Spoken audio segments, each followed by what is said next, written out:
E o jornalista da TV Globo, Carlos Delanoy, usou as redes sociais para denunciar ameaças que recebeu após uma reportagem dele veiculada ontem à noite.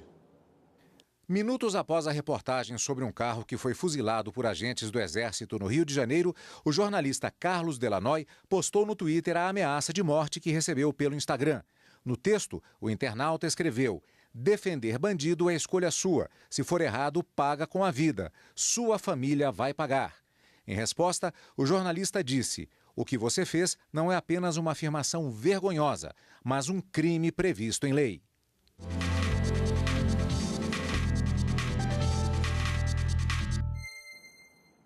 Bom, sobre os disparos, o Comando Militar do Leste determinou a apuração do caso. Uma pessoa morreu e outras duas ficaram feridas. O Ministério Público Militar também participa das investigações. E a gente continua neste assunto, só que agora aqui no estúdio com o professor especialista em Direito e Tecnologia, Dr. Paulo Renat, a quem, antes de mais nada, agradeço pela presença aqui na TV Justiça. Obrigado, doutor. Boa tarde. Muito obrigado. Doutor, existe aquela velha citação que o mal é o que sai da boca do homem. Isso é potencializado pelas redes sociais, pelas tecnologias de hoje em dia.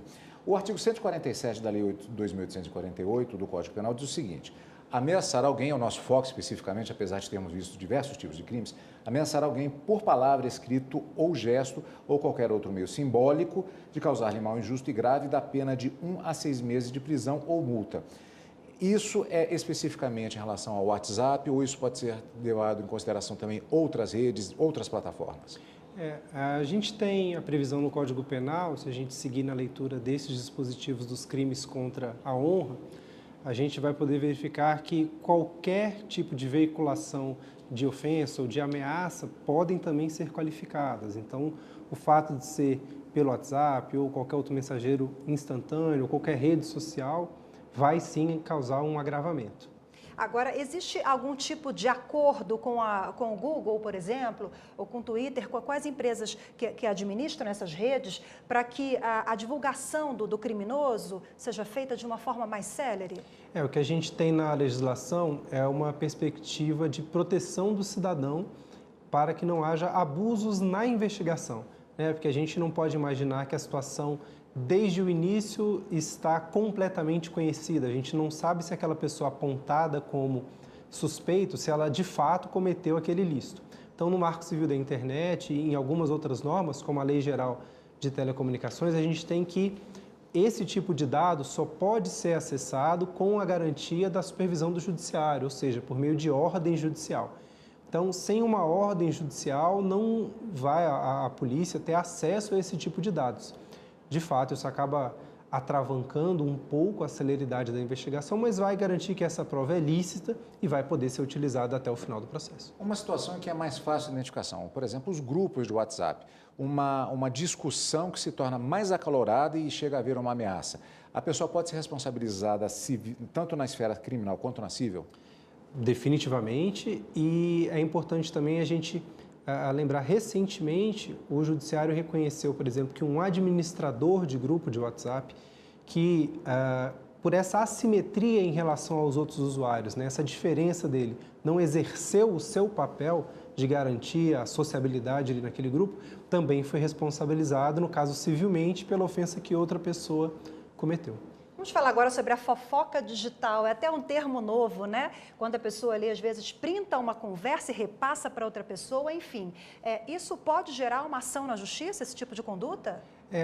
Particularmente, eu acho que se eu estou conversando com um outro conjunto de pessoas no grupo e ali naquele grupo eu falo mal de um terceiro, eu acho que essa minha conversa ser extrapolada desse grupo, eu entendo que não ofenderia o terceiro, mas sim a mim.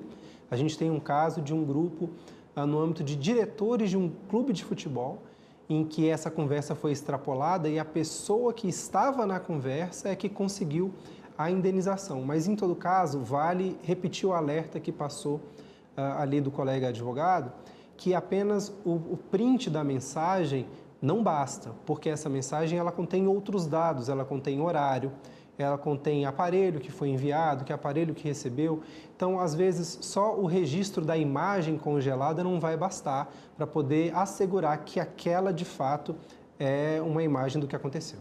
No mundo real, a omissão ela pode ser crime. No mundo digital, por exemplo, nos grupos que falamos agora exatamente, e houver uma situação dessas e muitas vezes as pessoas apenas se calam, isso também pode ser criminalizado?